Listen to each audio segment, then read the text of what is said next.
Thanks for choosing this free Anfield Index podcast.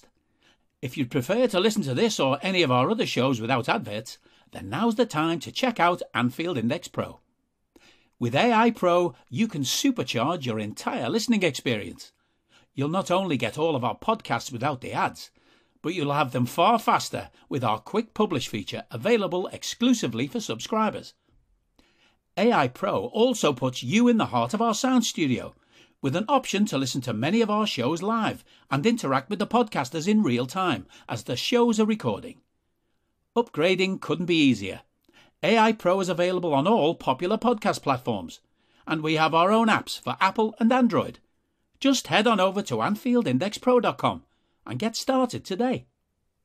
Hello, everybody, and welcome to the latest Anfield Index Under Pressure podcast. My name's Dan Kennett, and with me to discuss the shall we say, interesting pair of matches against Leicester and Brentford, we have a bit of surprise because Rhodesy has been taken poorly, unfortunately, so get well soon, Rhodesy. Si has been otherwise detained. Maybe he's been kept behind after training by Derby for naughty. He's on the naughty step. But I do have live broadcasting from his ivory tower. It's Dr. Phil Barter. Evening, Phil. How you doing, mate? You all right? Si's done a runner, hasn't he, on us too? Yeah. He's probably otherwise engaged, as you said, with important stuff. Yeah, maybe actually, yeah. Doing actual sports science work, yeah. Yeah. But we do have, coming from the other side of the virtual glass, I do have producer Guy, and producer Guy's donning his Superman cape to help us do a three-man pod for this at super short notice. How you doing, Guy? Not great, seeing as you're making me talk about Liverpool, but other than that, okay. Have you spoken about Brentford or Liverpool on any AI pods yet? No. Well, you can no. Anyway. So at least they're giving you the option to do that. So, and get. Thanks for this. So this may not be as analytical as some of the normal shows, but you'll excuse us that. Sometimes you've got to say things for what they are, which is not very good. So we are going to start off. To be honest, Barts, before we start, these two matches were both pretty remarkable matches. In their own right, weren't they? Really, they were very, very unusual league games. Yeah, I mean, for a myriad of reasons, but astonishing. Really, in terms of, I mean, probably from every element you could look at, selection, tactics, on field, off, everything. And the events within the matches. The events within the match were just, I mean, we won a game at home without actually having without scoring. When's that ever happened? It just. Well, yes. Yeah, you then go and concede an own goal in the result in the next game. Yeah, so it's just, it's very, very bizarre. Last two games, I have to say. Yeah. So before we go on to the match summary and stuff, Guy, come to you on these, right? On the teams, right? Because it was Leicester at home, first game back after the World Cup for us, and it was a strong. Matip was back at the back, yeah. Yes. Yeah. What did you think of the team? Was it Fabinho was? Where was he? Did he have a knock? What was it? It was his wife giving birth. That was it. Yeah. Obviously, we saw since the return from the World Cup that Fabinho looks not like his evil twin anymore. So him missing is a huge miss because I think quite a lot of people would agree Henderson doesn't really have the physical capabilities to play that six anymore like he used to at the very least. It's just not having Fabinho there, and I can't remember the team exactly because I've rushed into this. So was it Elliot and Thiago? Yeah, Elliot was in midfield, and it was Ox, kind of notionally in the front three, but kind of more midfield, really, wasn't it? When it was there, So having a midfield of Henderson, Elliot, and Thiago. It's all right, Henderson doing it when he's 3 years younger and he's got Gini Wijnaldum there, basically playing as a six at the same time. Playing with a winger and Thiago, who's not, I don't think, is defensively of as sound as as what Thiago was. But yeah, it's a very unbalanced team. But I'm sure I've said that many times this season. I'm sure you have as well on this podcast. And it was a return for our favourite ex-manager, Brendan, back at Anfield. Usually we rack up the goals and we rack up the shots against the Brendan team. Fair to say, Brendan tried to stiffen it up, didn't he, a bit? With his selection there. He went with the fellow who's kind of frozen out, typical Brendan style. Sumare came back in, didn't he? Yeah. Double pivot with Ndidi. There was no Maddison, who was their best player, and no Vardy either. So and they also dropped Yuri Tillemans.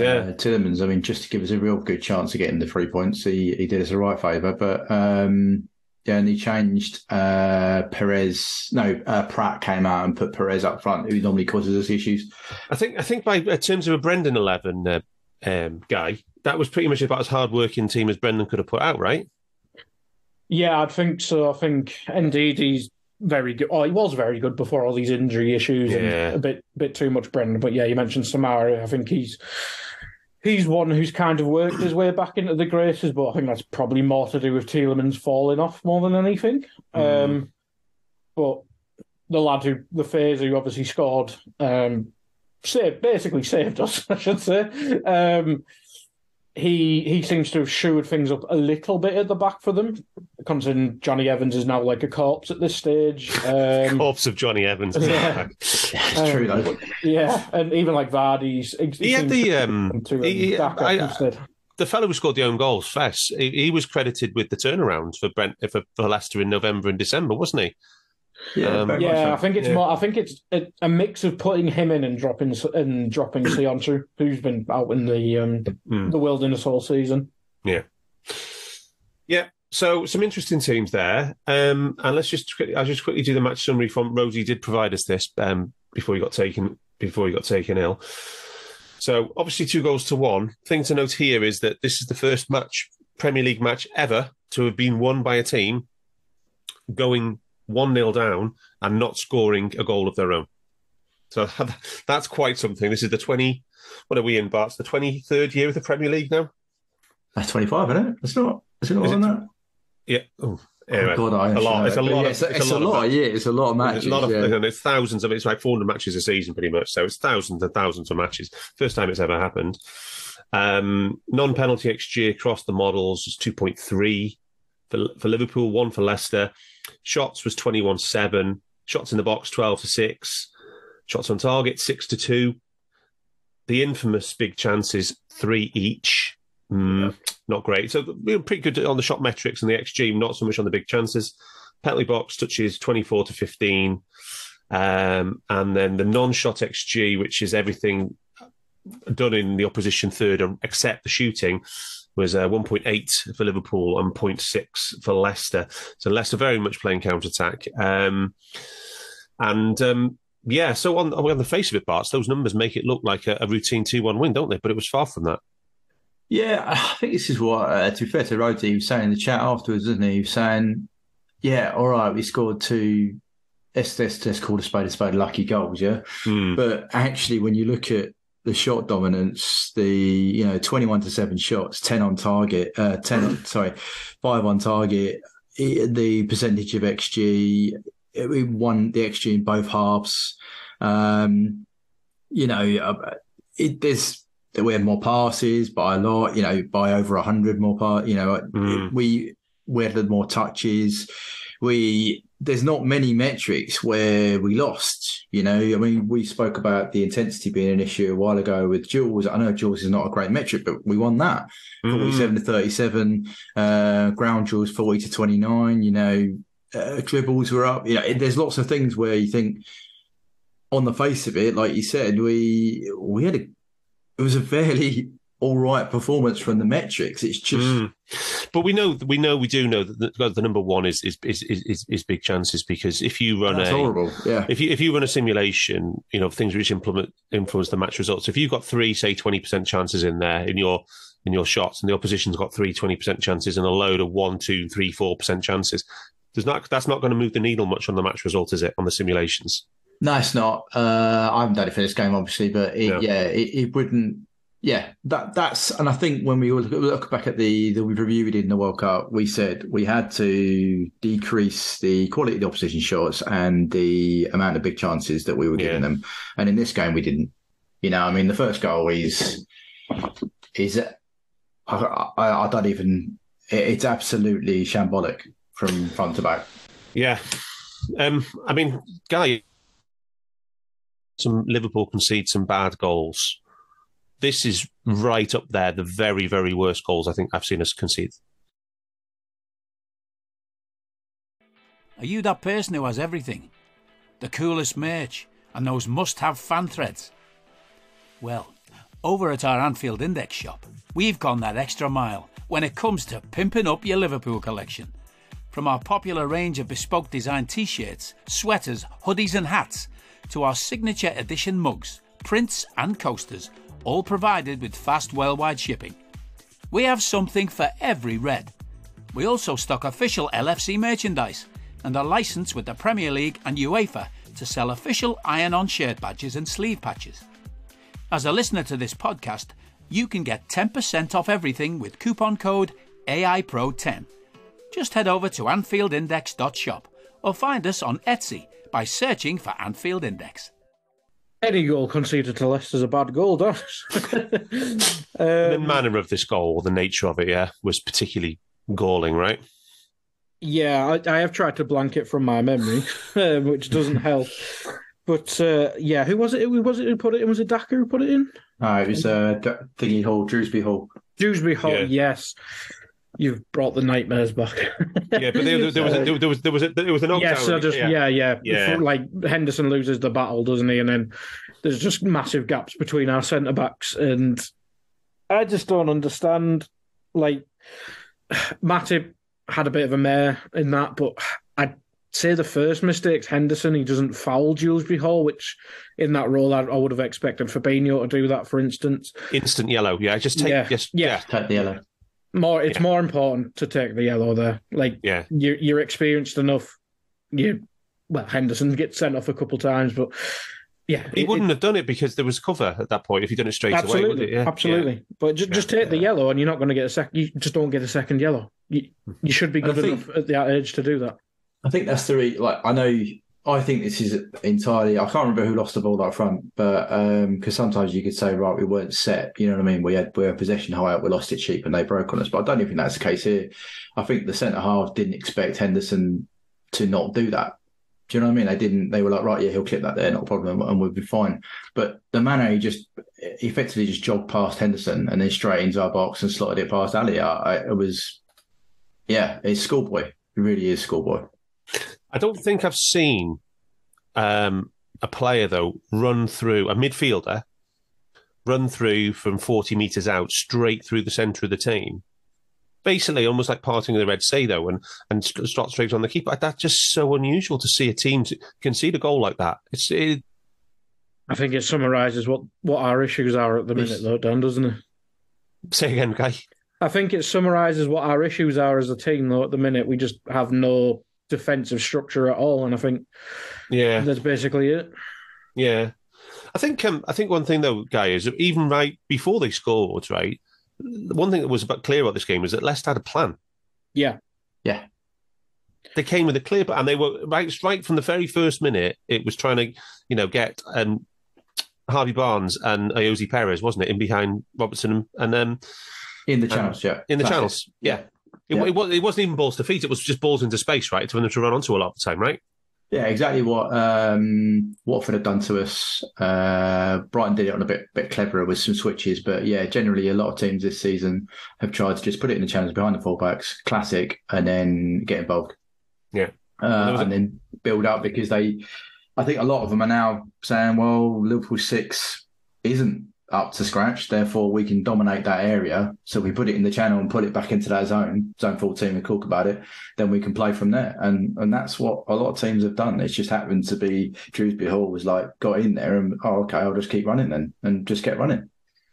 Yeah, but they had moments, didn't they? Even in and around that first shot, which did, for the first goal, which didn't actually result in shots on target, but they had quite a lot of very, very close moments to getting in, should we say? Yeah.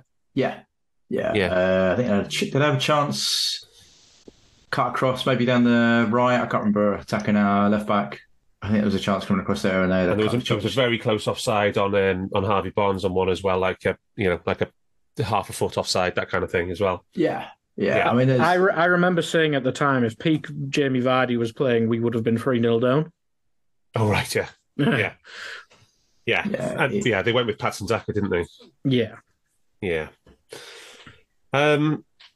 Yeah. And to be fair, after they scored, Barts, it didn't really improve that much for us. I mean, before the Darwin big chance, when he sort of hits the post with the lob of the dink over the keeper, the XG at that point on Understart was 0.4 to 0.3. Yeah, it's not. It wasn't particularly great that first half, was it?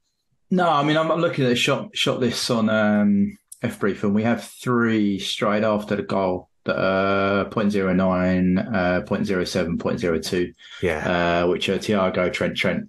Yeah. So, and one of them's a free kick. So, yeah, it wasn't great. I mean, I've got him in notes that, should I say, we started to play a little bit, but then we just gave it away a lot. And again, I'm not meaning to pick on a player, but Hendo was giving the ball away at will.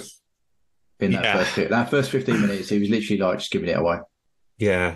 I think I tweeted at half time to you guys, and I didn't tweet it out. Obviously, I was put it in the group that he had a 68% pass completion. Everybody else was like over 85 in the team. Yeah. And he said, how often do you see the 6 in a team having the lowest pass completion in the team? By a long way. I mean, they're usually the highest, I would say. You're pretty much the highest or the second highest in the team. Yeah, because you're safe. That sounds really, but you know what I mean. You're playing. You're often the recycler. Yeah. You pick it off the 2/8s or the centre halves, and you distribute. That's one of your roles that you do. And Fab was exceedingly good at doing that. In our period. So yeah, to have that lower period, but then I think that really does show you he wasn't playing the 6. I think we also joked in the group it's pretty hard to play midfield as a 1, and Thiago did a pretty good job of it. It was fundamentally a one-man midfield for the first half. Yeah. He was just picking it up. I mean, Thiago's numbers, he had 87% successful passes that game.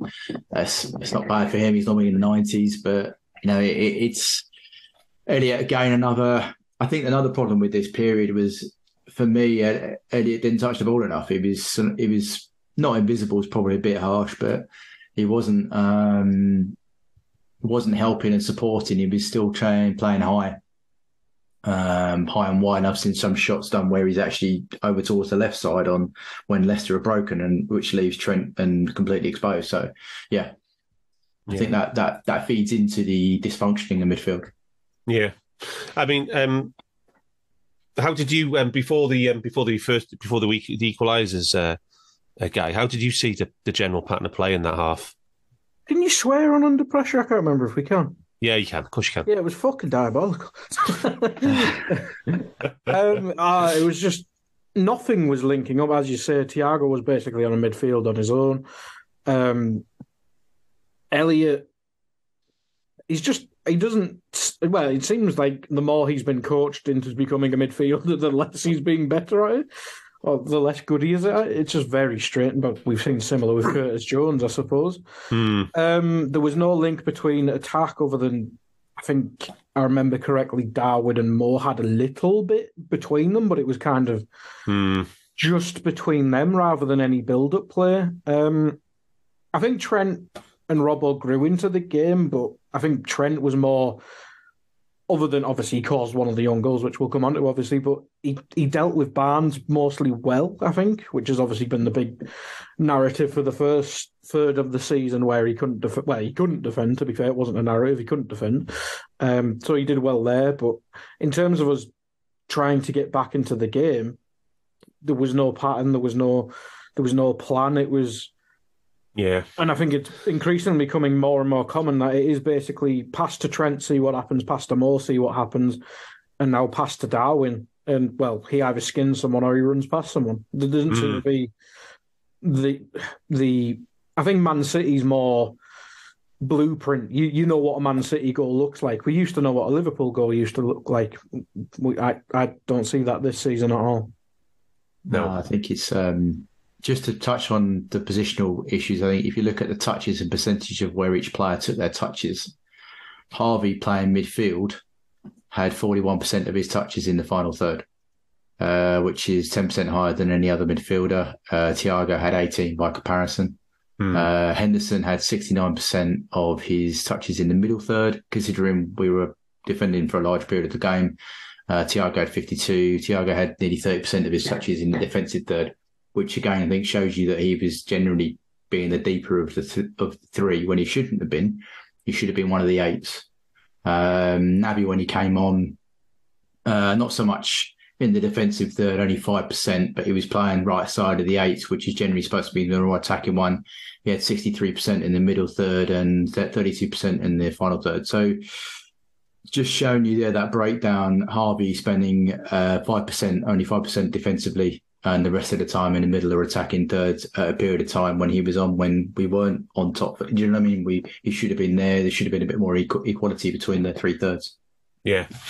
So just wanted to bring in the pressing stuff at this point. Because this surprised me when I got this back. Gags collected this match, and I'll put the viz in the in Discord later. But the pressing was quite high.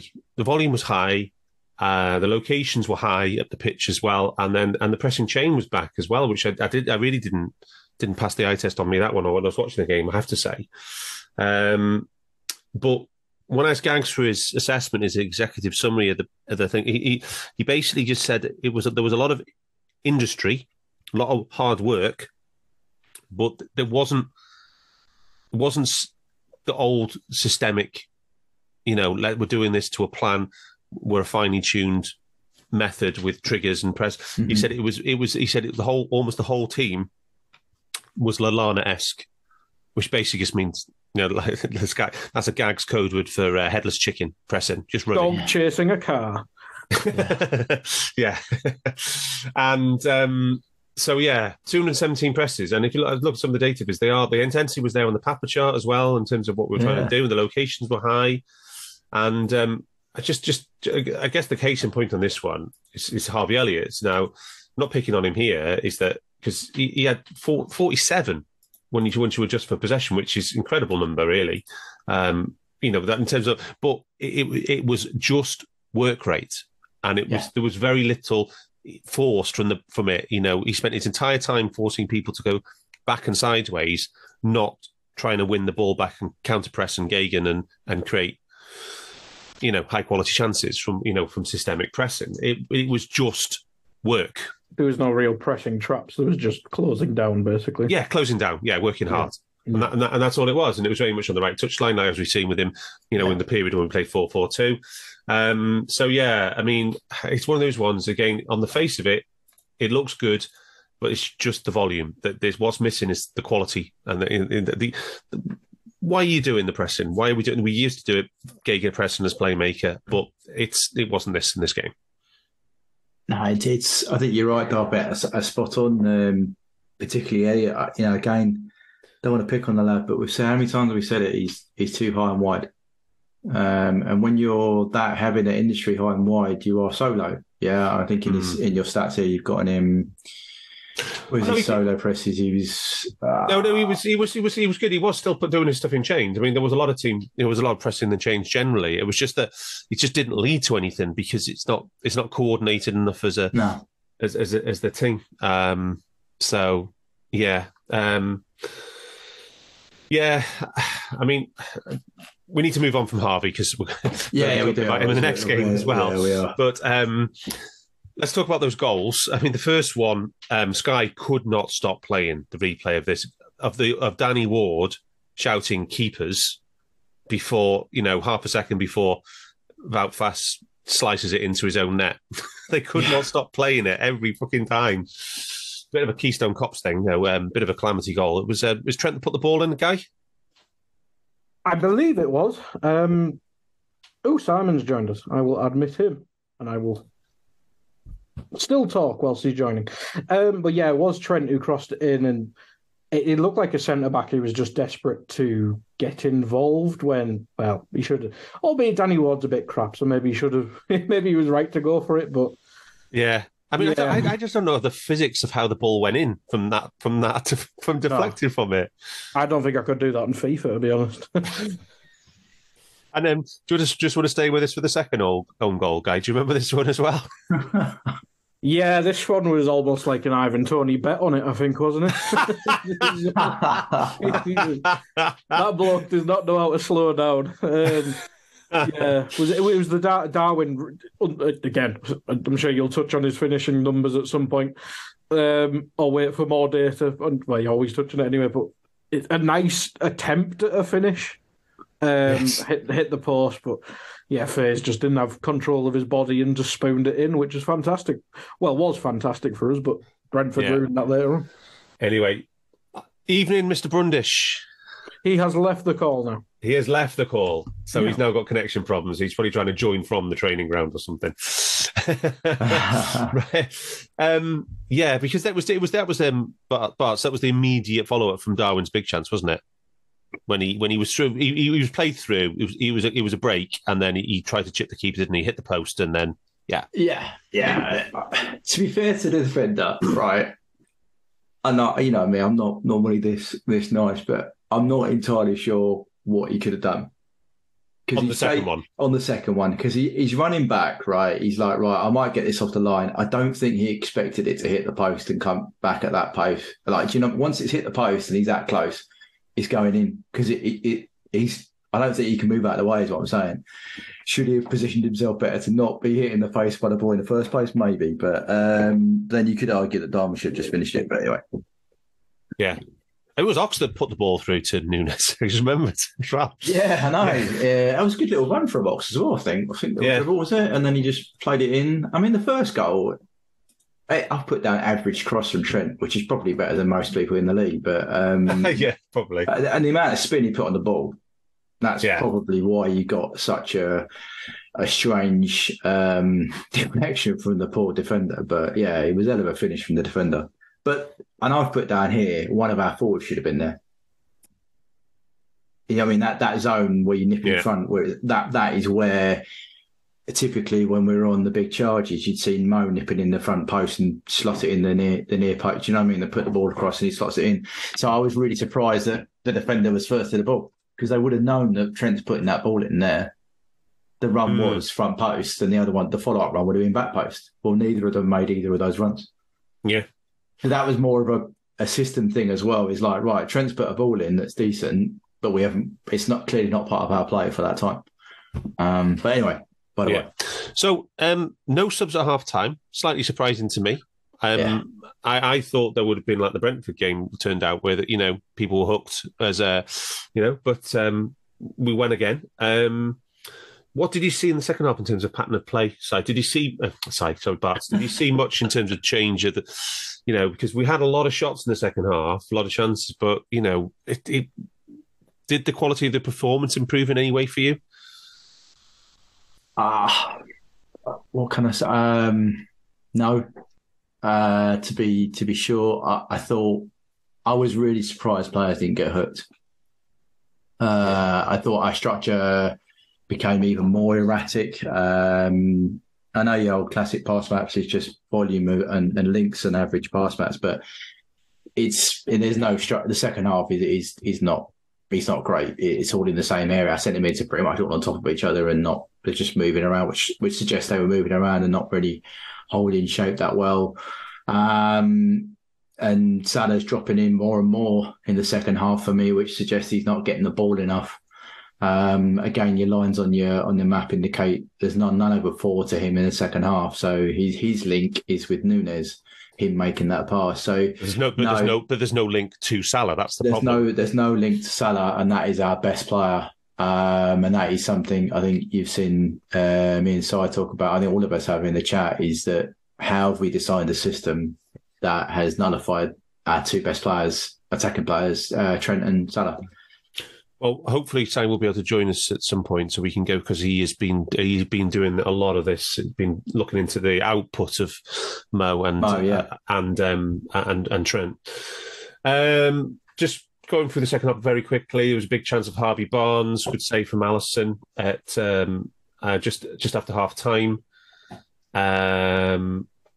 We cleared one off the line, didn't we? On 53 from them. Is that the save you're talking about? 52. There was and that was the. I think that was offside. That one, wasn't it? I'm misremembering. I think they had a big chance offside. Oh, was it a big change? Was it ruled out for offside? Was it? That might have been. That was the Barnes one anyway. Then Mo had one just by the penalty spot. That was the big chance which he missed. Through ball, and then Nunes was on a wide, run, didn't he? And he stuck it. Yeah, he'll hit wide. But then Naby comes on. Is it just because it was on Mo's right foot? Do we think? Yeah. I think he's also. We just said that he wasn't getting balls. He wasn't getting touches. Yeah. So, and he's a player like anybody else. If you don't get a lot of ball, when you get it, you start snatching. You haven't quite got the rhythm of the game. And I think it just came at him. It might have been his fifth time he was in a position to have a shot. Yeah, but before the subs were made, there was a big chance for Leicester on the hour. Dewsbury Hall gets a free header off the penalty spot, literally about 5 meters of space all around him. And Van Dijk is doing his nut afterwards. How did he get the free header and stuff like that? But we got to say, unfortunately, Harvey Elliott basically just stopped. He was with Dewsbury Hall all the way to the edge of the box, and then he stops. And just let him run. He just let him run, and the ball comes straight to him, and, he just gets under it, and he gets it over the bar, doesn't he? But and this is from Vardy breaking, right? Vardy has a 0.5 shot blocked and then plays it through to Dewsbury Hall. But it's...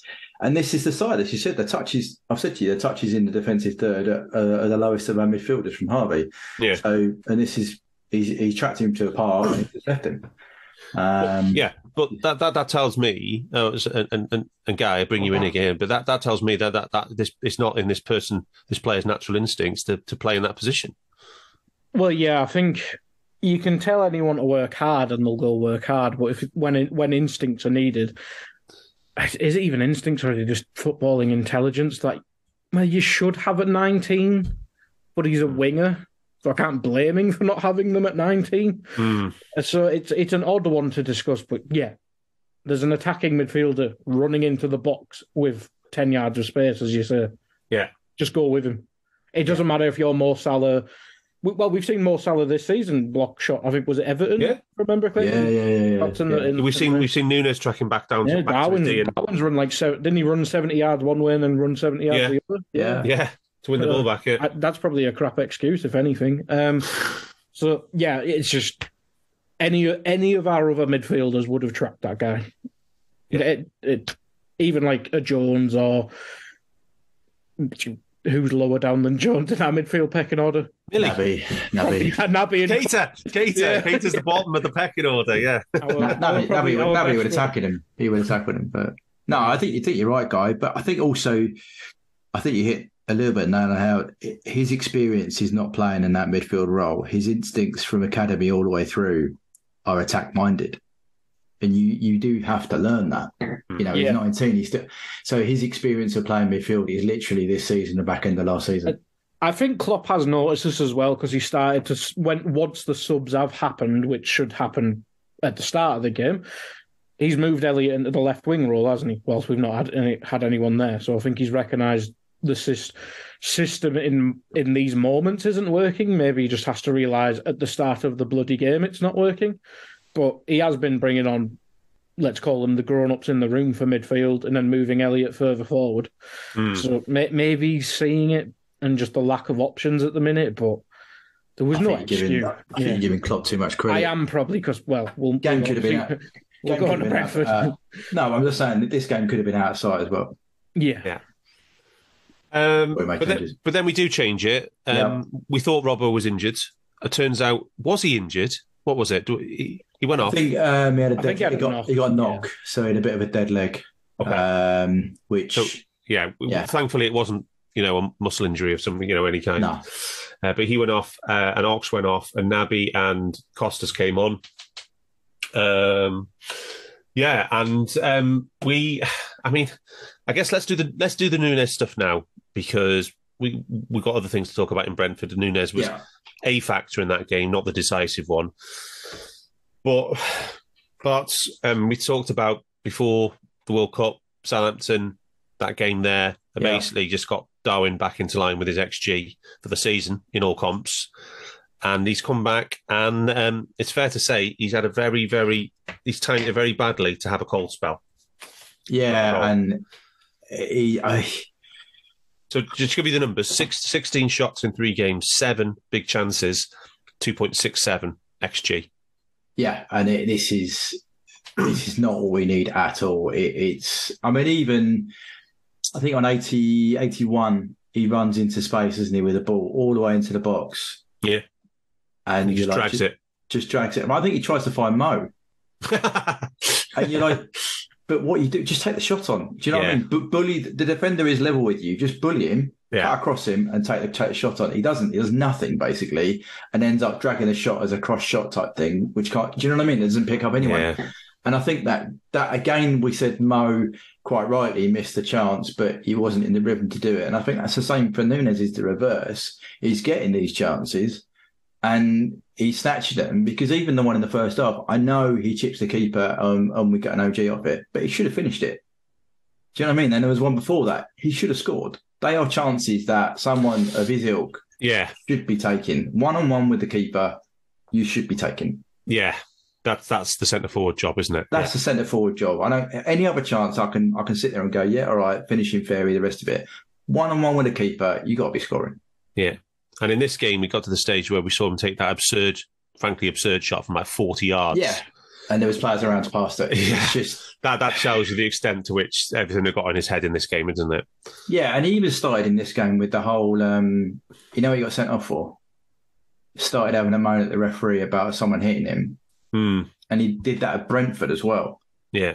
So it's just, there's little things where he's getting frustrated and he's getting booked and it's not quite going his way, but this is a really bad time for him to be doing it, because we could have done with his goal. Leicester would have signed the game up earlier on, and Brentford, as we'll come on to, he should have scored. Yeah. But at some point, though, the floodgates are seriously going to open, aren't they? And he is going to go on a 4-5 game serious hot streak. That's the way it works, isn't it, Barts? We've seen it so many times. We have seen it so many times. I'm just, my view on this, I'm yet to be convinced that'll be to the positive impact of the team. Oh, you're thinking of doing it when we're 7-0 up in a game or something, and he's that's what I'm saying to you. Because at the crucial times right now, when we need him to score at 0-0 or to draw level, he's not taking that chance. Yeah, just save them for Real Madrid. But the league's gone, just save it for that. We are so, I think we've manipulated our system to try and get the best out of Nunes. We've nullified everybody else. There's got to be a conversation around that. Yeah, for sure. Yeah, for sure. So, and if he's not doing that, then you're left with what we are, which is a system and a team that doesn't work. Yeah.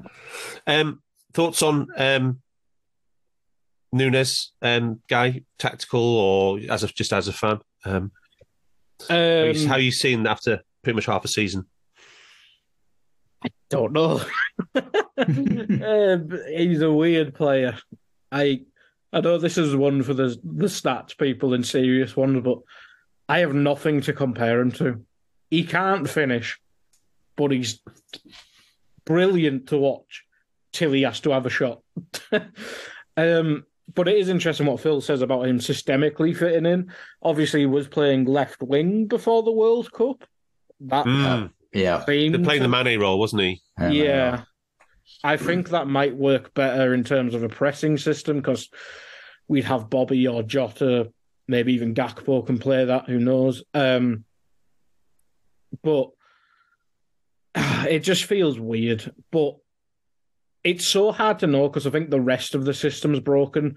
So if we popped Darwin into 2019 Liverpool, would it work? I think most people would say yes. But this chaotic shit show that we're showing at the minute, you could whack Mbappe in there, and I think it'd still look like a mess. See, I don't think he'd work in a 2019 Liverpool. I don't think it'd be ideal, but I don't think it'd be the detriment to the entire system it is at the minute. Just look at the Leicester game. He had 0.66 XG, yeah? His post-shot was 0.05. Yeah. Yeah, Mo, in contrast, who again didn't have a great game, we've said that, 0.99 XG, 0.32 post shot. So that's and we've said they've had some fairly equal amount of chances. You know what I mean? So it's like that. It's just, I can't. I don't. I said, and the reason I say I don't think it worked in 2019 because 2019 we were a machine. From 2018 through to 2020, we were an absolute machine. Everybody knew where they were. And I don't think Nunes has got the ability to do that. Yeah. Yet. But the same thing is that, Origi did come on and do stuff in those teams as well. But he didn't cost £64 million. No, he did not. No, he did not. Yeah, anyway. I just wonder, as Guy said, whether we see Bobby back for the next in the false nine, and then Darwin starting off the left where Ox has been. But yeah, I think that's another point you've covered up is Ox again got through another game, another start with, let's be frank, not really doing a lot.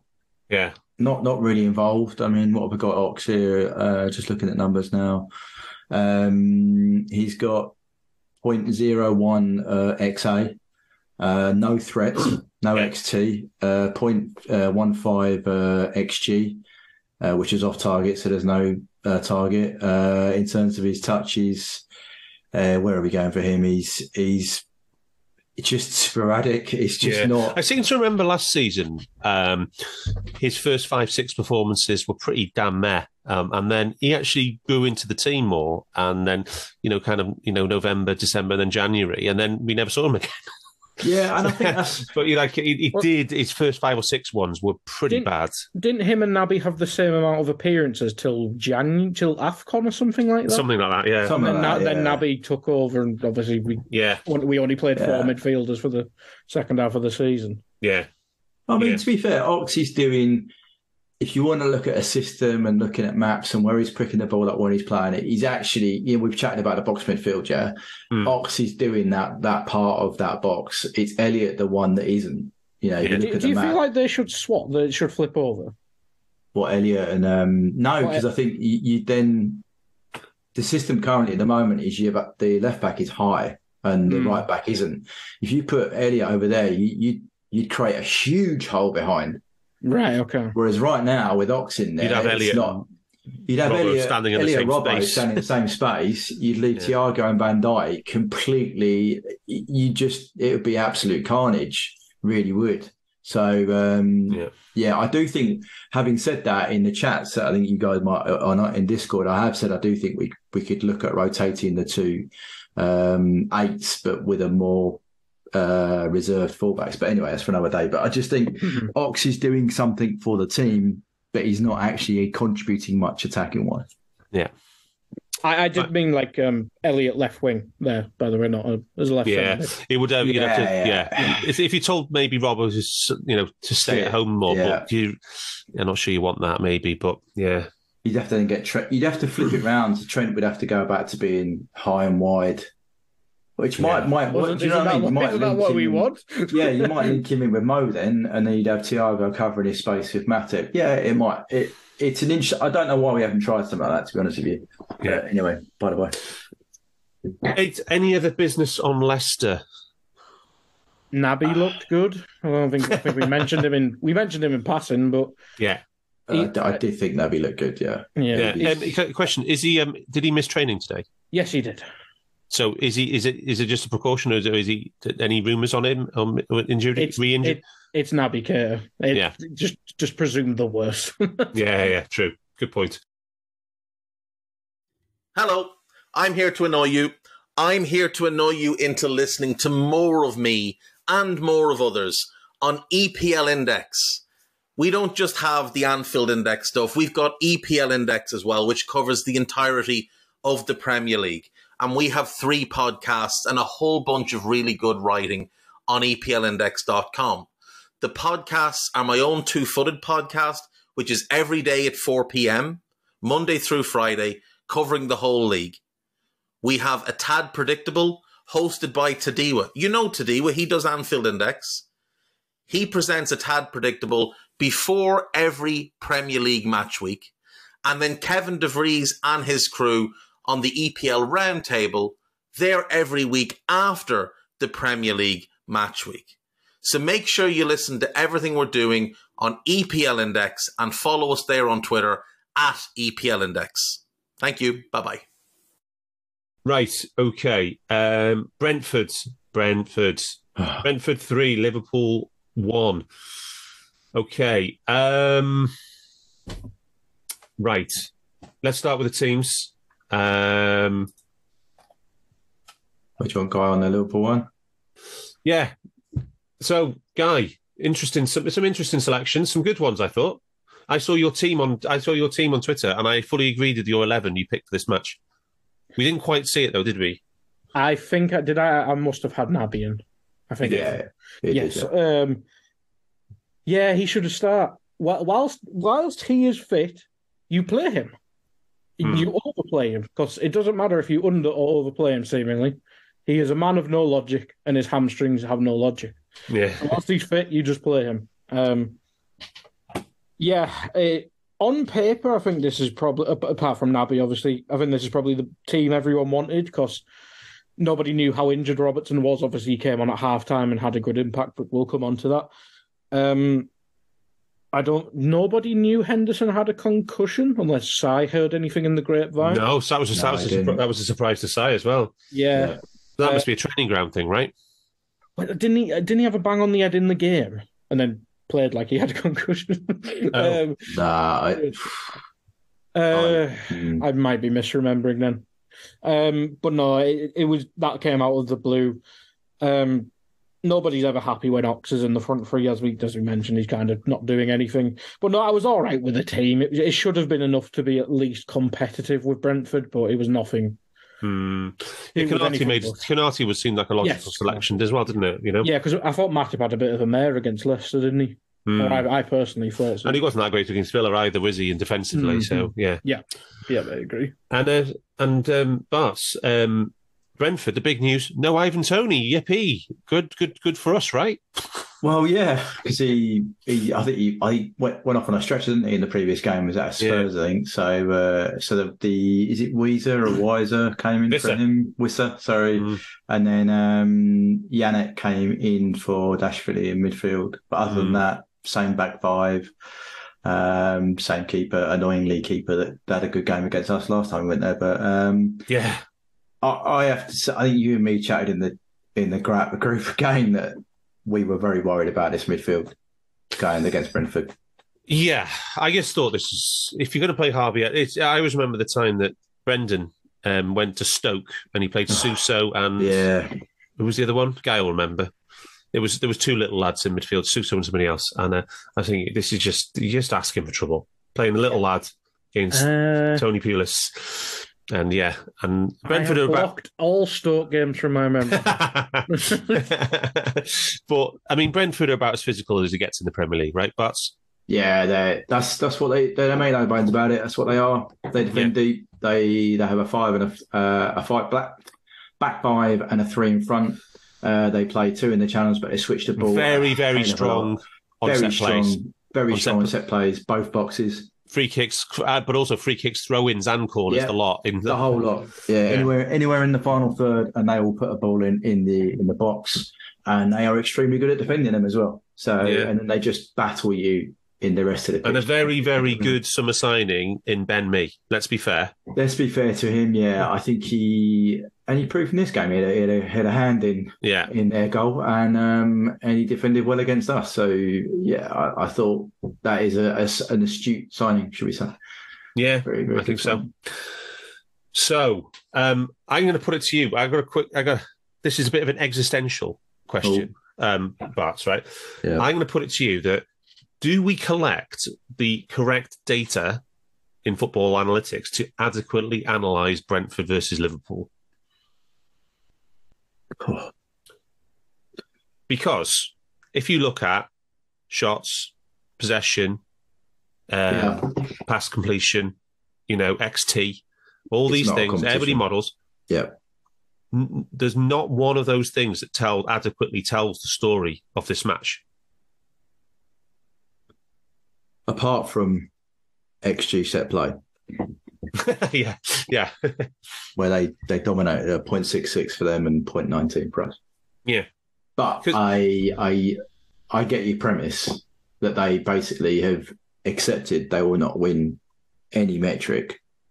Yeah. But they will maximise, and they have done. They've maximised set play, and their post shot as well is 2.48. Yeah. So just a few things. They had 27% possession. Okay, we said, okay, that's bad. Of the possession they did have, they had 50% pass completion. Yep. Because that so many they had 74 attempted long passes out of 214. So over 36% of all their passes were long. Yep. And a lot of those incompleted ones would basically just put back over our heads into space. And it doesn't matter. It didn't even matter that they didn't complete the pass. Put it into space, pressed us, forced us to make a clearance, put it out of play, and built from there. No, I know. And I know you said 27% possession, that's bad, yeah. They created 1.77 XG from 27% of the ball. Yeah. I mean, I've got a quick maths, that's, what's that, less than half an hour? Like less than 15 minutes of the game? Mm. So you think about that, they've actually maximised. Every time they had the ball, they maximised. They looked for marginal gains. So like you said, they can't play football. They will say that, but they're not technically on the ball. They haven't got Ericsson anymore. So they'll put a long ball into a channel, and then they'll go and win that ball really high off us to try and nip a free kick, throw in, or a corner. That's them maximising their time ability to create a chance. And then when they haven't done that, they'll sit back, waiting, soak it up, muscle us again, look for another opportunity to spin us around, put it in their channel, trying to go again.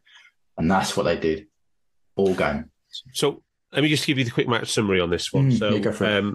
2.1, this is from Rhodesy again, before we went off poorly. 1.9 XG for us, 2.1 for Brentford, 16 shots to 10. 12 shots in the box to 9. That's quite close. Brentford, 9 shots in the box. That's a lot for an opposition against us in the box. Brentford had more shots on target, 7 to 5. More big chances, 4 to 3. But penalty box touches, Liverpool 47, Brentford 15. So Brentford had 9 shots from 15 penalty box touches. And remember, a touch in an Opta language is an on-ball event, right? Yeah. And 2 of those events, which are of the 15, were offside shots that led to goals. Yeah. So they actually had 11 shots in the box out of 15, but 2 of them were fractionally offside. So... and the range on the models was interesting in this one. Ours was pretty much everyone was between 1.8 and 2.1, but for Brentford, Infogol had it with Brentford up at 2.5 and Opta down at 1.7. So there's a big range on the Brentford XG. So yeah, it's how do you? I guess the thing is, Barts, is if you were telling your students, right? Yep. Your first year undergraduates to go out and say, okay, everything in it, right? So we collect all this data about football. Go and analyse this match, right? And tell us how to collect data that will adequately tell the story of this match. What advice would you give them? I would always tell them to throw away all the traditional metrics, and I would look at. It's a bit like what we just said, actually. This is where I think you need the physical data to go with it, to look at the running and the heat maps. I would look at your ball recoveries as well for them. Mm. So opt to do ball recoveries, and you can map those, and that would give you an indication of where they are competing, or where there is a duel, and where they will then win that ball back for us, and you can map that. And that would give you an indication of then whether that's high or low. And you could then say defensively they were trying ABCD. You can draw conclusions from that. As the stats you've just done, Darth, would have been a very good starting point, is breaking down touches in the box, how many shots, how many of those went to shots. Some of the work I've done in the chat is about looking at how you convert a final third touch, if you like, into a touch in the box. So what's the conversion rate between that and that? And then from that, how much XG do you produce every time you convert a final third touch into a penalty box touch, if that makes sense. So again, it's about efficiency of those small gains. And then I would also look at the areas in which they attacked. Bearing in mind now set plays, I would have done a lot of work with the students on, right, what are they doing? What are the small movements? How did they, on 3 of the corners that they took, end up with a player in between every single one of our players and a free player on the penalty spot. How have they done that 3 times? Yeah.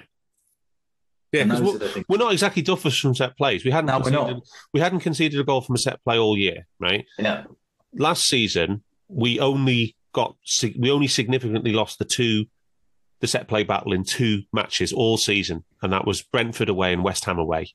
Yeah. But there's something about what Brentford do that causes us big problems on the set plays, and to me, it's very disappointing that as a club that we didn't figure out what went wrong last year and put plans in place for this year. That for me is particularly disappointing. Yeah, and I think I don't want to dig people out again, but I think some of that comes to you are a team as a unit defensively, and if you have players in that aren't doing their role, but we had Van Dijk in the back zone. I'm not saying the back 4. I'm saying in front of that. But for set plays, we weren't exactly small in this game, apart from Elliott. But I think on one of the goals, Elliott's playing left. He's doubling up the left back. Oh yeah, we'll come on to that in a minute. Yeah, defo. Yeah. Yeah, I think sometimes I get your point about there's Van Dijk in the side. Van Dijk wasn't having a great game. No. He's supposed to be the vocal one for the first goal. I don't know why he's not. Do you know what I mean? We're not set right for the one. There's another header that comes in that's offside, that's ruled out for VAR. But again, it's a bit like at the Fulham, first game of the season, where the ball gets better with the block and the player is in between Trent and Matip. At this point, it's communication between the back line is just not right. Really isn't. It doesn't take that much to say, look, come here, move in. Who's got who? Yeah, and we're not doing that. Guy, any thoughts on the havoc at set plays, and how did you see it as a fan? It's just a mess, wasn't it? It was. They just seemed to overload the back post rather than front post. But they did that last season again, didn't they? Yeah, remember? It worked last season, didn't it? Yeah. I don't know. Is it just the same as what we see on the pitch? Maybe preparation for the match is a mess. Never mind just tactics and stuff. But yeah. The first one, he comes off Ibu. Maybe he's late. That's just karma for the Leicester game. Instantly within 19 minutes, right? Yeah, but he's not tight enough. He's not in the right position. Yeah, he's open. Do you know what I mean? His body is open. He's lackadaisical in his marking there. He should have been a lot tighter. Should have been. It does deflect though. It does take a nick off. But he's behind the post. What I'm saying, he should be in line with the post. So if it deflects, it goes wide. Yeah, because he's not in the right position. Yeah. That must have been Ibu's worst game for Liverpool, sure. Yes, massively. Yeah. But yeah, he was rusty. Yeah. Game 2, so maybe we should just FA Cup for people coming back off international duty. That's why the cups exist for us. Yeah. Okay, so have a think about what we're discussing the pod on the rest of the Brentford match, Barts, and see if there's anything else you want to come back on that existential question. And there's definitely one for you people in the Discord group. Have a think about this. Look at these Brentford stats and think, well, what the hell do we need to collect to correctly analyse a match like this? But yeah, okay. So let's. I also want to go for the timeline of the events in the Brentford match because I think these are really important, but just particularly the first half. Yeah. So, right, 8 minutes in, we have an unbelievable chance to take the lead. We have a decent start, don't we? First 10 minutes. The shape is good. It's a long way from what the game is to become, right, Barts? Absolutely. I mean, me as well, we're chatting about the pass map, but if you look at the first half pass map, it's actually all right. Structure's good. There's good triangles. There's good building. Do you know what I mean? Everything you're looking at, you're going, yeah, all right. This is okay. We had a classic box between the centre halves and the 2 centre mids. Ox is in the right area. Elliott again, he's doing the Elliott thing, but by the by. But there's links between Trent and Salah and Nunez. It's looking okay. We've got them camped in, not quite camped, but you know what I mean. We've got them, and we're moving the ball well. We're in and out. We're receiving the ball into zone 14. Mo's pulling off into the 10 and spinning and making passes, which we'll come on to. But yeah, I genuinely thought this is not a bad start considering we're away at Brentford. Yeah. And that chance. Yeah. Guy, that chance. I mean, it was a nice move, but they've got to go in, right? Yeah, I think they do. The way we finished this season, I think, in a game against Brentford, who I think I've heard Dave Hendrick mention as the litmus test for teams in the Premier League. You have to take chances against a team like Brentford, and we see what happens when you don't. It's becoming an issue. Not just Darwin. There's other people in there. I think is it more? Is Darwin top big chances missing, and it's more? Is it the other way around? Yeah. So it's an issue for both of them, but I think it's deeper than just looking at missed chances, isn't it? I mean, to be fair, it was. It's not a sitter. It's not a sitter, but no, there was a momentary open goal, but the defender does cover well. There's a massive open goal. Yeah, and then the open goal gets closed off pretty quickly, doesn't it? By the covering defender. It's really well defended, rather than he goes to the wrong post. He should have gone near post. Yeah, rather than go across. Yeah, but even before that, there was first 2 minutes there was a corner to us.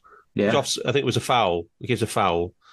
But Van Dijk has a shot away. The goalkeeper doesn't know it's offside. And he makes the most unbelievable save you've ever seen.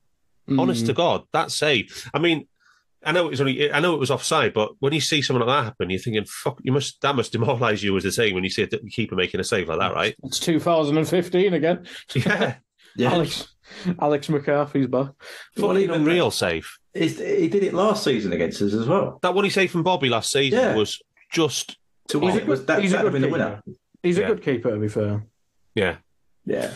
But, yeah, okay. So, and then maybe the most pivotal moment of the match, 18 minutes, Brian Mbeumo and VVD, and I'm going to assume this is when Van Dijk's hamstring goes. Yeah? I would think so. He's chasing back, isn't he? So, if your hamstring goes, I know you can play on adrenaline for a bit, but how do you play on an extra 25 plus minutes? Well, yeah. There's a degree to which it goes, and do you know what I mean? There's. Well, it's a good job we have a sports scientist to tell us these things on the show.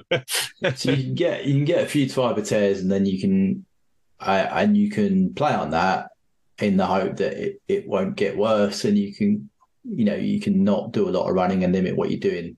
As you get older, that becomes a problem. So when you see Milner now, as soon as he gets any sign of he's done a little tear, he comes off because he knows it's going to turn into something, because you get less elasticity in the muscles. It's more likely to tear. I think Van Dijk has tweaked it there a little bit and gone, okay, but has probably incorrectly thought, we won't. The way the game had started, I don't think he expected to be doing a lot of sprinting. You know what I mean? We spent the first 15 minutes pretty much on the halfway line as usual, playing our football. So he could have coasted through, and then maybe at half time then assessed it and gone, maybe not. But yes, to play, if it was that bad that it has now led to him potentially being out for 8 weeks now? I can't remember. Well, the highlights, wasn't it today, Guy, that the story was racing against time for Real Madrid? Yeah, I think I've seen 4 to 6 weeks. I think. Yeah, 4 to 6 weeks. So that suggests to me that it didn't just a little tweak. That's going to be a moderate. That's a moderate, right? That's a grade 2. Yeah, that's a grade 2. And he probably should have come off. But there's also a thing about. Didn't Klopp say he wanted to come back on? He wanted to play the second half. Yeah. But that's where you got to be stronger with.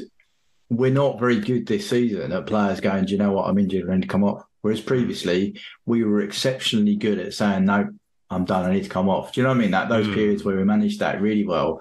Whereas now, we've got players who want to do that. There is also a thing about VVD's influence on the side.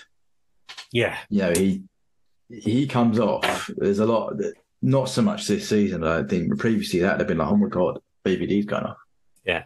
Now, seeing as Si isn't here to stick the boot into VVD, we're going to have to do this ourselves. I'm guessing here, the biggest thing that Si would have said is that VVD can see Mbeumo. He can see he knows the ball's going to get played behind it. Mbeumo is already moving pretty much at top speed. but VVD, I would say he's slow to get moving, right? I don't think he's not quick at all in anything he does. It's really un-VVD like, if that makes sense. And I know Mbeumo was moving at pretty much top speed as he was going past him, but VVD would anticipate that he'd be on the half turn and he already, getting into position to cover, right? Surely. He was moving like he was already injured. Okay. Well, that looked like to me. I know he's been lethargic. It's probably the right word for him this season, but he's never that slow to do things. No, we said he had a good game against Villa, to be fair. Yeah. Yeah. But yes, so this is the start of it. So basically, Mbeumo goes past. It's either saved or it's just wide. Saved. It's the 0.33 chance, isn't it? And a 0.64 per shot. So leads to big chance to Brentford, turned wide for corner, and then that's the corner that leads to the opening goal off the own goal off Konate. Obviously, that's the instant karma for Wout Fass there. It didn't take long, 19 minutes. Yeah. Did they put a VAR in there somewhere? Yeah, there was a VAR check where they were going to say, was there enough of a handball when it flicked? Because they have to check, if it comes off somebody's hand. If Ben Mee scored, it would have been disallowed. This is what Dale said last season, that would have been disallowed. Yeah. They changed the rules. Yeah. But then, before the really, really shit spell, we do have a chance to make it 1-1, but it falls to Costas. And this is a good move down the right, isn't it? Comes across. Ox can't get his feet sorted out, ends up playing it to Costas with a over elaborate back heel. But Costas has got space. I had no idea what he's doing. I don't even know. Again, it's another one of those. How do we have two left backs who can't shoot? Because honestly, just pick a corner. And he does nothing. He hits it straight at the keeper. I just don't understand how he's not scored. He can take a touch and drive it in. It's ridiculous. I reckon even Robbo might have done a bit better. I think Robbo either would have done better, or he takes a touch and just fizzes it across. The crowd. No, I think he might have fizzed it across. Yeah, possibly. And then you got Nunes, Oxen, and Mo all sat there who probably would have tapped it in. But whatever Costas does is ridiculous. That's a great chance to make it 1-1 pretty much straight after they scored. He was awful as well for those games. He was. That chance Costas. There, Costas, that's a 0.7 XG chance. 0.66 post shot. But anyway, so yeah. The only thing he does right is hit it low. He hits it low, keeper makes a decent save, but he's got to score that, right? He's got to score that. Even if he hits it high, Darth, into a corner, the keeper ain't saving that.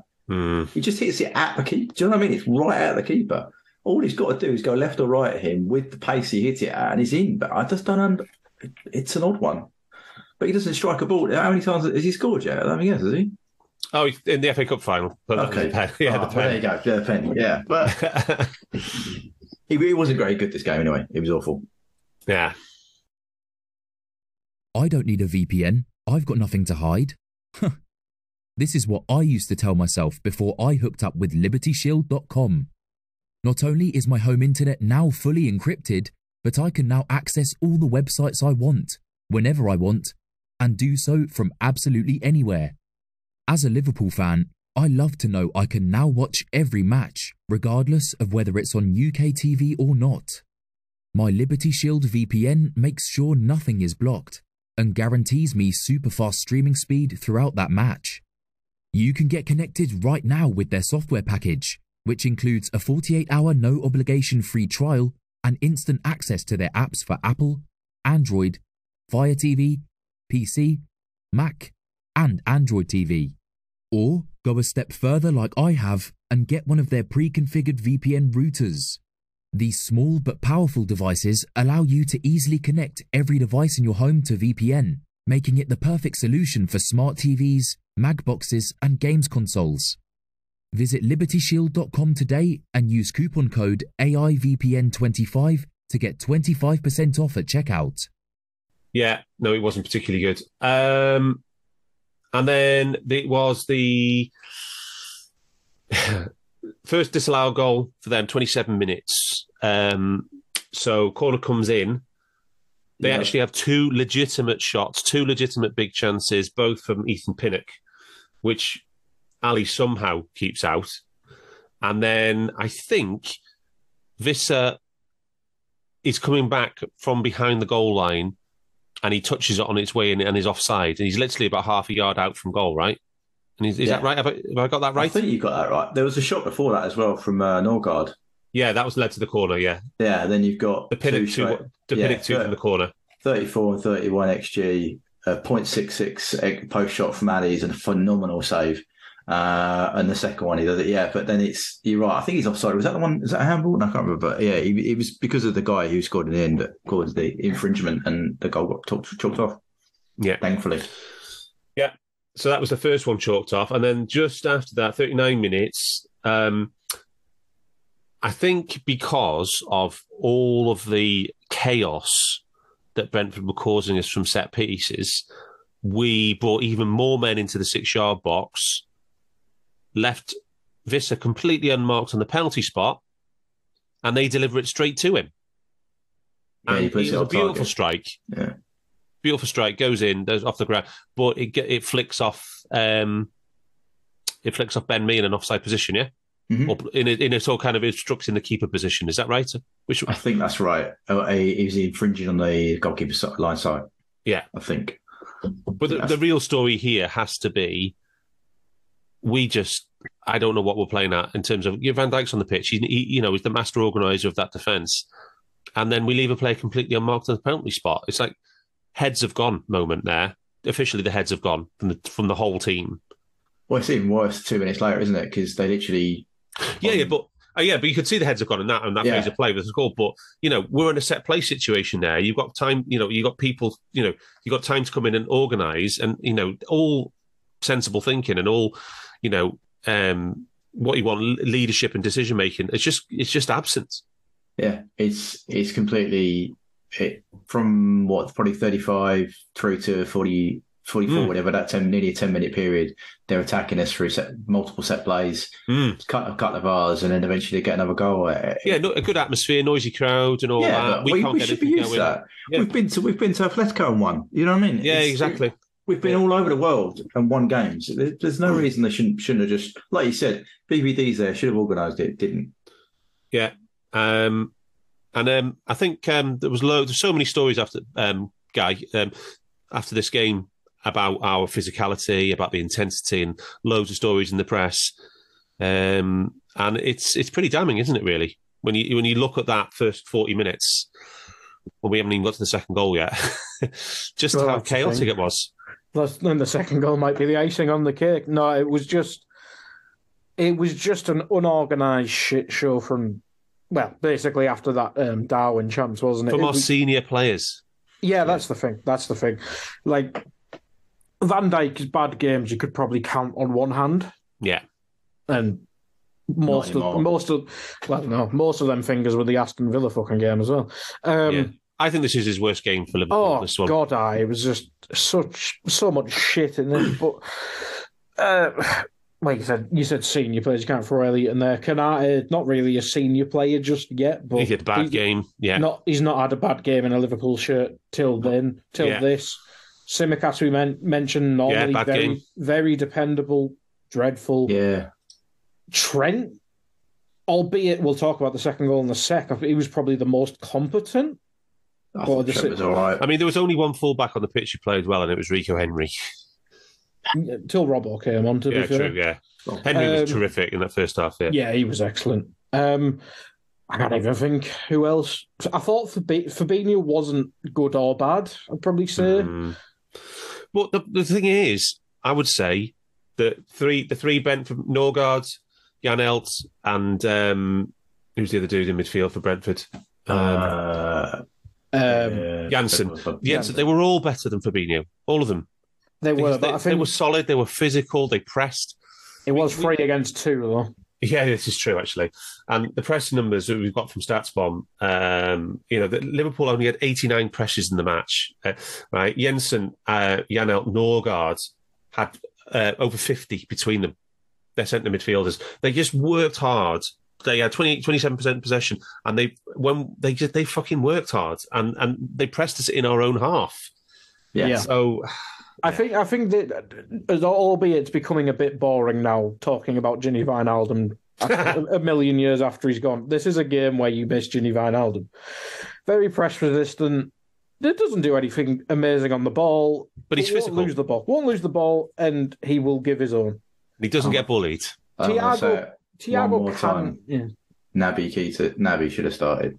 Well, yeah, but he doesn't. I'm saying, honestly, Ginny 2 years. I love Ginny, and I really did, right? And I wasn't one of those. What's he doing? But this is 2 years down the line since he left the club. I'm not sure he would have been great in this game. He would have been better than a 19-year-old winger, man.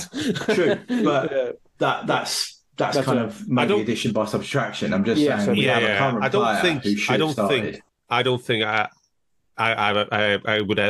ever criticised Wijnaldum for his physicality ever for Liverpool. No. I never called him a pussy. I never called him soft. No, I wasn't even the hugest fan of Ginny, but yeah. I know we replaced him numerically with Thiago, but we never replaced the style of player that Ginny was. Yeah. So, certainly not someone who's fucking as available as Ginny Wijnaldum was. Yeah. Just an odd I should just say the reason I referenced stats bomb pressures before there is because Rhodesy didn't have time to finish our own before we got taken. It was a real shame for this match because I think it would have been interesting to see what we had to show for our pressing on Brentford particularly. And, because I was going to suggest to Barts, you weren't doing the playback with us then, but Rodgers' first full season, 16-17, was very reminiscent of, the Lallana team. Yeah. Going away to playing teams like Leicester when we got beat 3-0 and trying to press, and then the ball just getting launched over our heads. And us being able to deal with direct play. Yeah, I completely agree with you there. The only thing I have run, and I think I've shown you this before, is the ball recoveries from Opta and use that at first half versus second half. It's night and day. I know this is only Opta's recovery. It's not as good as ours or Stats Bonds even. But, you've got sporadic dots on the pitch for the Liverpool ball recoveries from Brentford. Yet you look at second half and we have lots of areas of density, as in contour lies very, very close together. I'll put these in the UP chat. But, it is night and day, the change in performance from us from first to second half. Very much so, but yeah. Second half. You want to talk about second half? No, we're going to do the second goal. Oh, you want the crowning turn in the water pipe. The second goal after getting away with two VAR decisions, two disallowed VAR goals. 120 seconds later, we concede an absolutely diabolical goal. We play it out. It's actually it's from the disallowed VAR, isn't it? It's from that. Yeah. We give it away, and we touch the ball twice. And then Harvey Elliott decides to try and... Why does Harvey Elliott try and dummy that ball? And this is what you've said about heads have gone. They went all over the place.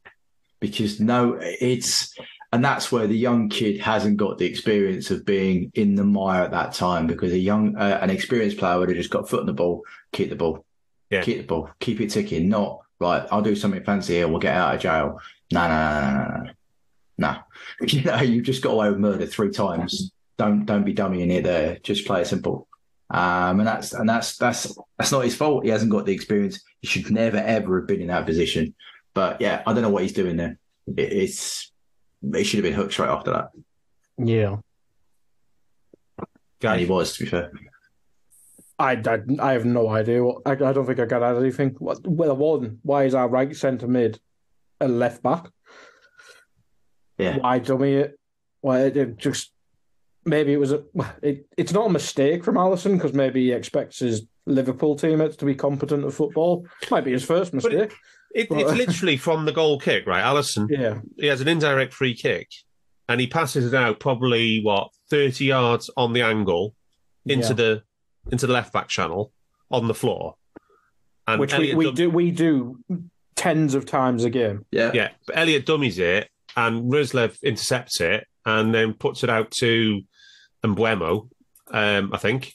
And then it's and he does a little pass back to Jensen, who clips across over to Wissa, who is he unmarked again? Wissa for the goal? I think he is.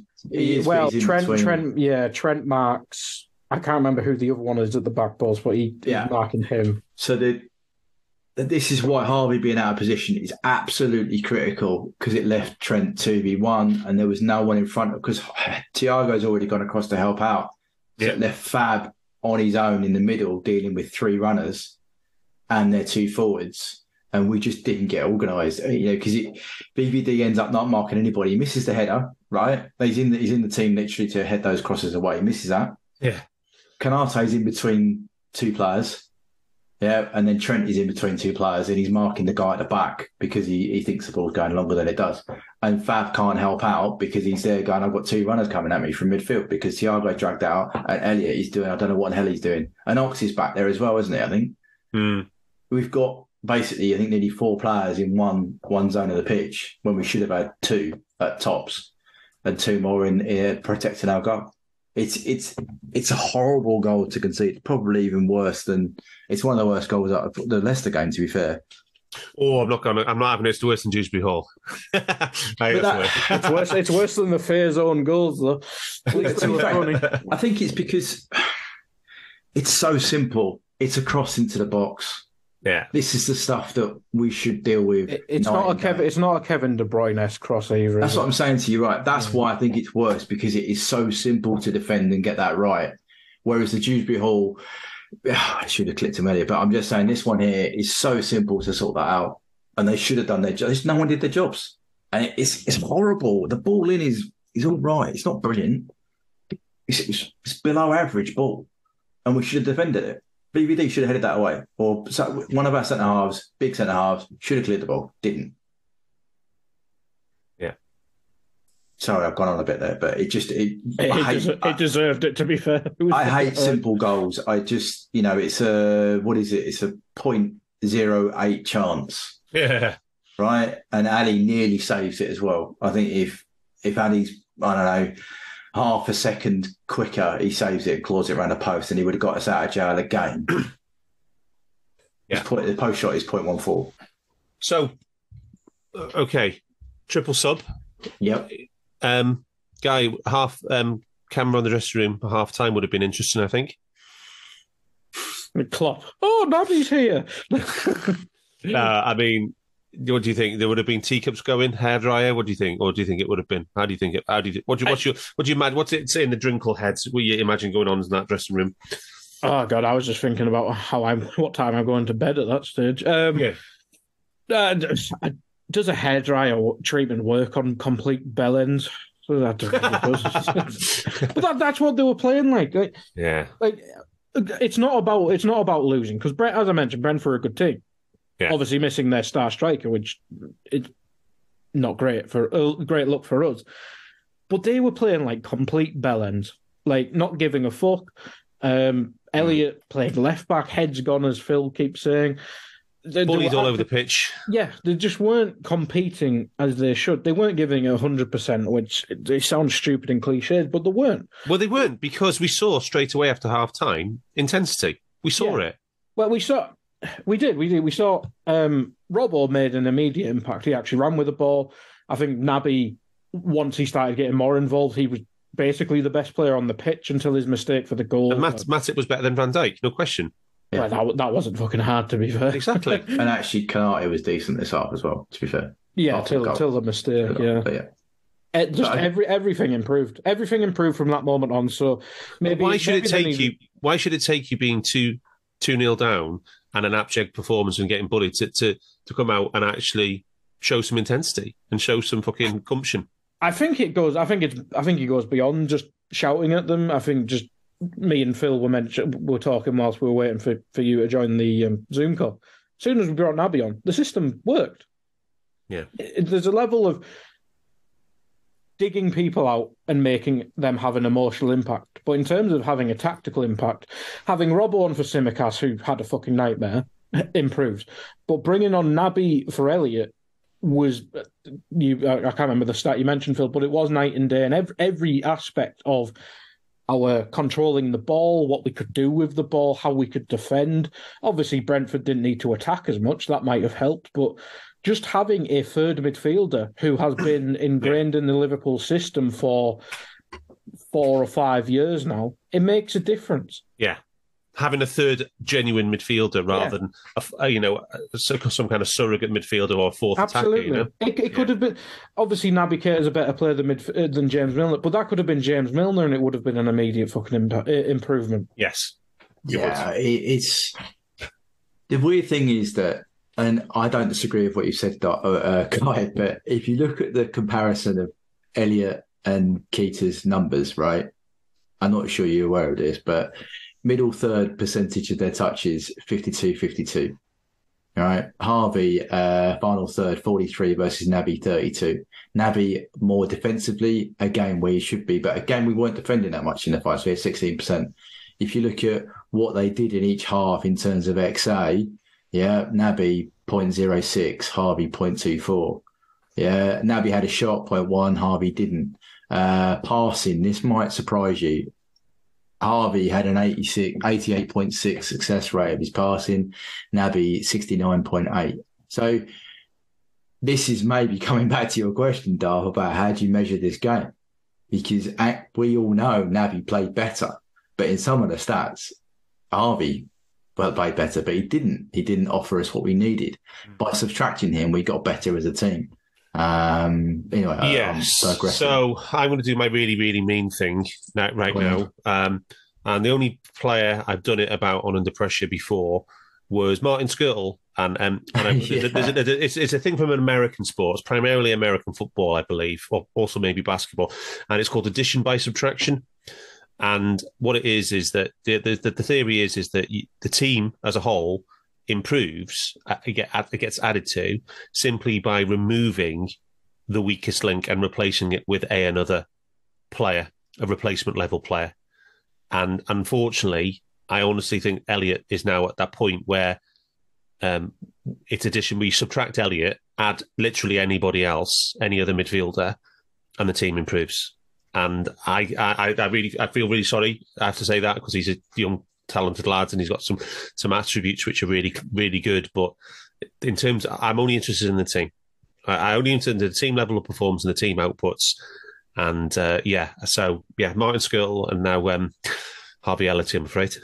I agree with you, Darth. I mean, some of the graphic in terms of the attacking waves, your EPV development, the rest of it, they all improve post second half.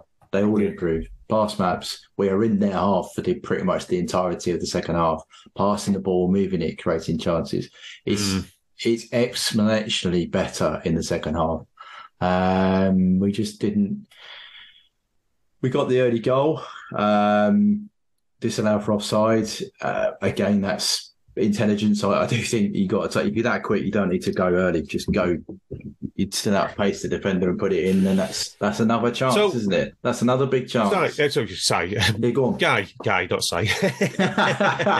Guy, just talk to us about that Nunes disallowed goal, right? When you watched that first off, right, before we realised it was disallowed, what were you thinking there as a fan? I actually can't remember the goal, if I'm honest. You might have to talk me through it. No, he's like he actually turned the full back he ran between the centre back and the left back. Trent played it in, I think, wasn't it? Trent played it in down the channel. It turned him, but he turned to his right, so he spun to his right, down the channel, one touch, and then he flicked and he lashed it past. On the sort of volley, yeah. Yes. All done at pretty much all done at the speed of light. Pretty much. Too good to be true, I think. It's what we talked about more so in the Leicester game, wasn't it? The ingredients are there, but putting them all together for Darwin seems to be the issue at the minute. Because if he scores, he's offside. If he misses, he's onside. It's a bit of a nuisance. It was signs of things to come, I suppose. But my point is going to be: there's not many players can actually score that goal. That is a rare talent. When you see that, and you're thinking, "Fucking hell, that was good."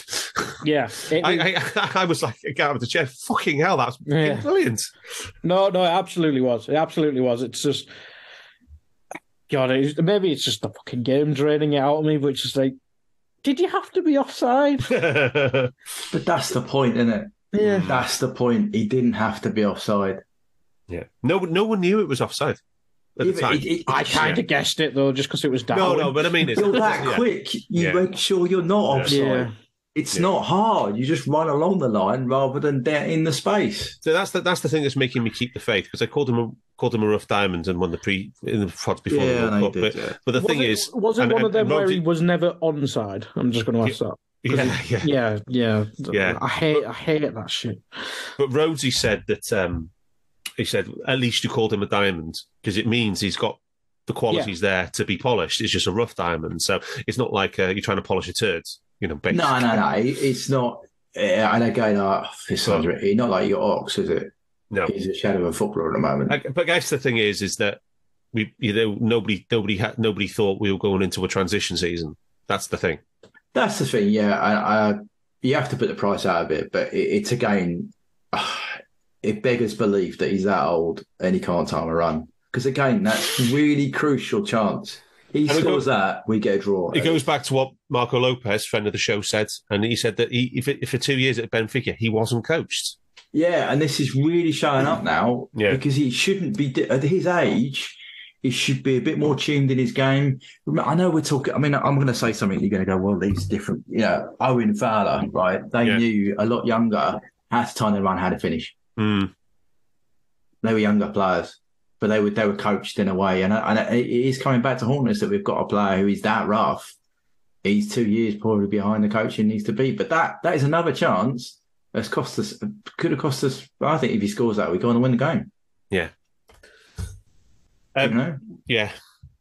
So the only thing I was going to say on Harvey Elliott being hooked at half time was that he had one duel in his 45 minutes on the pitch. Any type of duel. Naby Keita had 9. In 4 in the air and 5 on the ground. So, I mean, there was a game at Man United, I think, where we didn't put. I think we put in 2 tackles and two duels in the first 60 minutes or something like that. Very un-Klopp-like is what I would say. But yeah, then we did get the goal. Barts, nice goal from Ox, nice header. Yeah, good move, I thought. Nice good move. Yeah. We were playing well at this point. It looked like the tide had turned, right? I thought we were playing really well. I've written down here, Naby and Thiago are just absolutely knitting together, playing lots of short little passes, creating. Trent's coming into it, puts a cross in with his left foot, I think it was in the end. And Ox scores. I mean, there could have been 3 players could have scored that, to be fair, they were in the line. But Ox scores, it was good. I mean, even put in the first minute Robbo's on, he should have created a better chance. He was right in down touchline. We had 4 players in the box and he just miscues his cross. But I thought this period of time here from 45 through to 55, 60, this is the moment. And we didn't seize it because, I mean, Thiago has a shot. I've got 59. That was going in, got blocked. Follow-up, got blocked again. There was lots of things we were doing. We were higher up the pitch. So the balls we were playing into the box were more penetrative, giving our shot up forwards more. Whereas in the first half, we were a bit further back. Our centre halves were on the halfway line, so it was. We could press the play in their half, and we were getting a lot of joy. I thought it's just we didn't score at the right time. We had to get another one. Straight after we scored the first goal, I think we had to score in the next 5 minutes, and we didn't. And then the longer it got on, the more they sat in and went, right, we've ridden the storm here, and just did what they did.